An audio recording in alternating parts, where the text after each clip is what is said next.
তোমাদের সাথে শেয়ার করতে। তোমাদের যেটা গুরুত্বপূর্ণ যা কামিং আপ এক্সামগুলোতে বিভিন্ন সাম্প্রতিক ঘটনা বা সাম্প্রতিক বিভিন্ন তথ্য জানা জরুরি, যারা তোমরা কম্পিটিটিভ এক্সাম দিতে যাচ্ছ বা দিতে যাবে, যারা প্রিপেয়ার নিচ্ছ, তাদের জন্য কিন্তু এই প্রত্যেক কটা ইনফরমেশন যেগুলো আমরা শেয়ার করি সেগুলো কিন্তু খুব ভালো করে প্র্যাকটিস করবে ডেইলি, কারণ এখান থেকে ঘুরিয়ে অনেক কিছু প্রশ্ন তোমরা কমন পাবে। ঠিক আছে, তো চলো আজকে আমাদের কি টপিক আলোচনা করতে যাচ্ছি সেইটা দেখে নিই। আমাদের আজকে যে টপিকটা বা আলোচ্য বিষয় সেটা হলো জাতীয় ক্রীড়া পুরস্কার। ঠিক আছে, জাতীয় ক্রীড়া পুরস্কার মানে অর্থাৎ ধরো একটা বছরে বা 2024 জাতীয় ক্রীড়া পুরস্কার 2024 সালের ভিত্তিতে, 2023-24 সালের ভিত্তিতে আমি বলছি। ঠিক আছে, ধরো প্রত্যেকটা বছরই বিভিন্ন ভাবে ক্রীড়া জগৎ থেকে যারা ক্রীড়া জগতে দক্ষতা দেখানোর জন্য বিভিন্ন ভাবে তারা পুরস্কারে পুরস্কৃত হয়ে থাকে বা বিভিন্ন তারা দক্ষতা অর্জন করে থাকে বিভিন্ন ভাবে। ক্রীড়া ক্ষেত্রে ধরো আমাদের কাছে ক্রীড়া বলতে সব বিভিন্ন একজনের কাছে এক একটা প্রিয়, তো বেশিরভাগ ক্ষেত্রে ধরো ক্রিকেট, কারণ ফুটবল, কারণ ব্যাডমিন্টন, কারণ টেবিল টেনিস, তো বিভিন্ন ভাবে ক্রীড়া তো বিভিন্ন দিক রয়েছে। কেউ টেবিল টেনিসে দক্ষতা অর্জন করেছে তো সে পুরস্কার পেয়েছে, ধরো কেউ ক্রিকেটের দিক থেকে, কেউ ফুটবলে, কেউ টেবিল টেনিসে, কেউ ব্যাডমিন্টনে, কেউ হকিতে।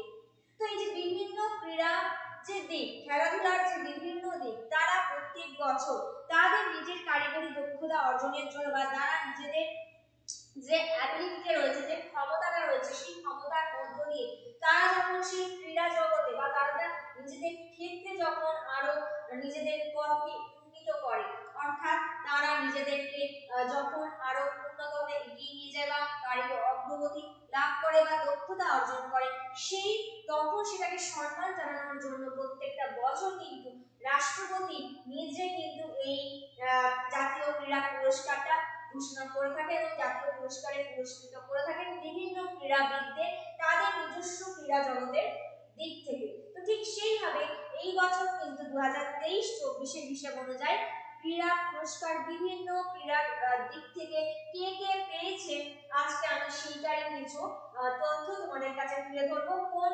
দিক থেকে কে কে বিশেষত 2023-এ ক্রীড়া পুরস্কার জাতীয় ক্রীড়া পুরস্কারে ঘোষিত হয়েছে 2023-24 হিসাব অনুযায়ী কে কে পেয়েছেন আর দ্রোণাচার্য পুরস্কার বা কে কে পেয়েছেন সেইগুলোর একটা তালিকা ছোট করে আমি সংক্ষেপে তোমাদের সাথে আলোচনা করব।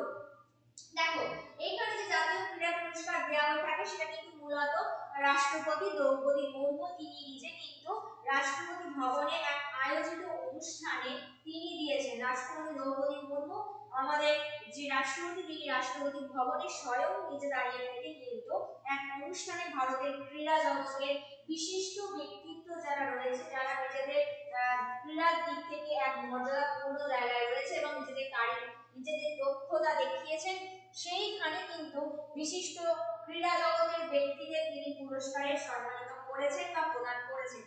এই যে অর্জুন পুরস্কার মানে ক্রীড়া জাতীয় ক্রীড়া পুরস্কারের মধ্যে অর্জুন পুরস্কার একটা সম্মানিত হয়েছে। সেই অর্জুন পুরস্কার কে কে পেয়েছেন, যেখানে দাবাড়ু অর্থাৎ বিশিষ্ট দাবা ক্রীড়াবিদ মানে দাবা খেলোয়াড় শ্রী গ্র্যান্ড মাস্টার আর বৈশালী এবং ক্রিকেটার মোহাম্মদ শামি পেয়েছেন এইবারের অর্জুন পুরস্কার।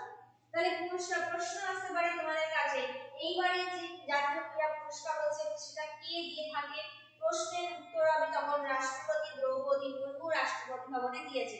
আবার প্রশ্ন আসতে পারে যে অর্জুন পুরস্কার কোন দাবা খেলোয়াড় অর্জুন পুরস্কার পেয়েছেন এই বছর, তাহলে প্রশ্নের উত্তর কি হবে গ্র্যান্ড মাস্টার আর বৈশালী। ঠিক আছে, কোন ক্রিকেটার এইবারে অর্জুন পুরস্কারে সম্মানিত হয়েছেন, তখন উত্তর হবে মোহাম্মদ শামি।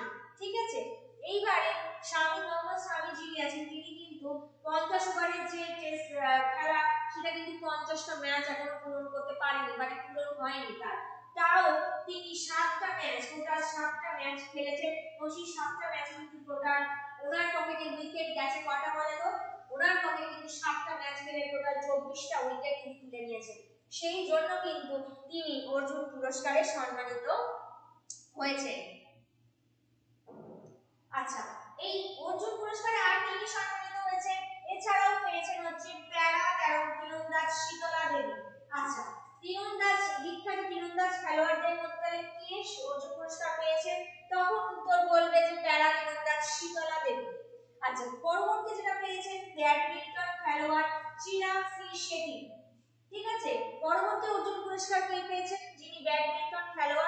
চিরাগসি সেটি এবং সাত্বিক সাইরাজ রঙ্কিরেড্ডি।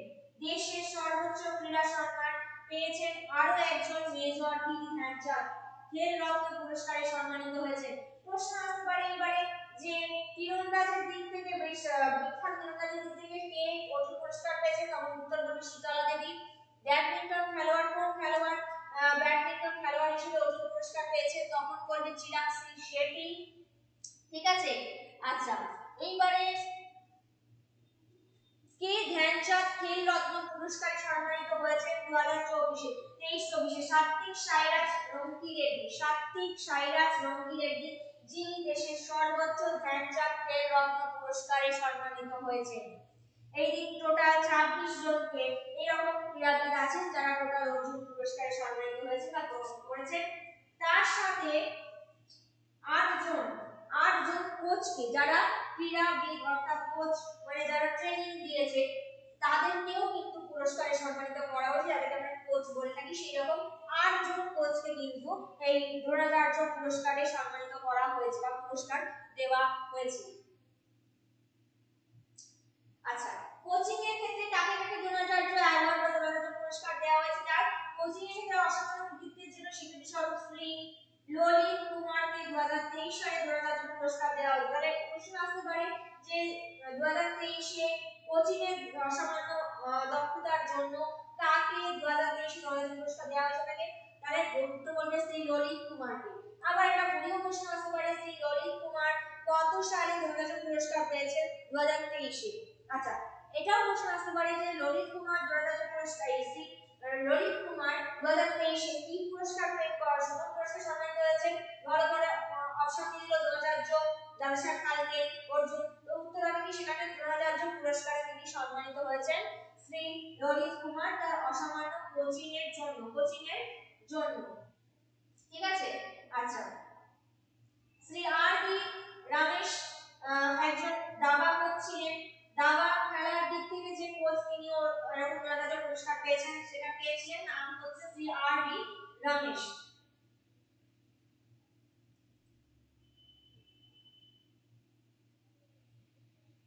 আচ্ছা, পরবর্তী যে রেগুলার বিভাগে যিনি রয়েছেন ললিত কুমার কুস্তি বিদ্যার দিক থেকে ললিত কুমার তো পেয়েছেন, আর বি রমেশ আছেন দাবা খেলার দিক থেকে পেয়েছেন দ্রোণাচার্য পুরস্কার। প্যারা অ্যাথলেটিক্স থেকে পেয়েছেন মহাবীর প্রসাদ সাইনি। প্যারা অ্যাথলেটিক্স থেকে দ্রোণাচার্য পুরস্কার পেয়েছেন মহাবীর প্রসাদ সাইনি। হকি খেলার দিক থেকে কে পেয়েছেন দ্রোণাচার্য পুরস্কার? তখন উত্তর বলবে শিবেন্দ্র সিং হকি। আচ্ছা, মল্লখম্বের দিক থেকে পেয়েছে গণেশ প্রভাকর দেবদূতকর। মল্লখম্ব খেলার দিক থেকে দ্রোণাচার্য পুরস্কার পেয়েছেন হচ্ছে গণেশ প্রভাকর দেবদূতকর। লাইফ বিভাগে যদি আমরা দেখি গল্পের দিক থেকে কি দ্রোণাচার্য পুরস্কার পেয়েছেন? গল্পের দিক থেকে পেয়েছেন হচ্ছে জসপ্রীত সিং গ্রেওয়াল। গল্পের তরফ থেকে পেয়েছে। কবাডি তরফ থেকে পেয়েছে ভাস্করণী এবং টেবিল টেনিসের তরফ থেকে কি দ্রোণাচার্য পুরস্কার পেয়েছেন? জয়ন্ত কুমার কুশিলাল। ঠিক আছে, তাহলে দ্রোণাচার্য পুরস্কার পেয়েছেন কে? প্রথমেই আমরা জানলাম কুস্তিবিদ্যার দিক থেকে কোচিং এর জন্য অসামান্য কোচিং এর জন্য পেয়েছেন হচ্ছে ললিত কুমার। আর বি রমেশ পেয়েছেন দাবা খেলার দিক থেকে। প্যারা অ্যাথলেটিক্স থেকে মহাবীর প্রসাদ সাইনি। হকি থেকে শিবেন্দ্র সিং। কবাডি থেকে ভাস্করণী। আর টেবিল টেনিসের দিক থেকে জয়ন্ত কুমার কুশিলাল। তো এই যে প্রত্যেকটা খেলোয়াড় রয়েছে যারা তাদের দক্ষতার জন্য অসামান্য দক্ষতার জন্য তারা কিন্তু বিভিন্ন ভাবে অর্জুন পুরস্কার দ্রোণাচার্য পুরস্কার যেটা কোচেরা পেয়েছেন, 8 জন কোচ এরকম পেয়েছেন তাদের অসামান্য কোচিং এর দক্ষতার জন্য। তো এইরকম আরো গুরুত্বপূর্ণ তথ্য জানতে কিন্তু তোমাদের অবশ্যই আমাদের নোটসের চ্যানেল দেখা সমানে থাকতে হবে, অবশ্যই দেখতে হবে, ভালো করে ফলো করতে হবে আর বেশি বেশি করে কিন্তু লাইক করে দিতে হবে। যদি তোমরা ইম্পর্টেন্ট আর কিছু গুরুত্বপূর্ণ ইনফরমেশনের সাক্ষী হতে চাও বা দেখতে চাও তাহলে সেটা কি হবে, তোমরা যখন মানে যে কোনো কম্পিটিটিভ এক্সাম দিতে যাবে তখন সেখানে কিন্তু অনেকটাই তোমরা তথ্য জানা থাকবে, অনেকটাই তোমাদের কিন্তু জানা মধ্যে থাকবে। ঠিক আছে, তখন ইজিলি তোমরা সেটাকে অ্যাটেন্ড করতে পারবে। তো আজকের মতো এইটুকু। All the best.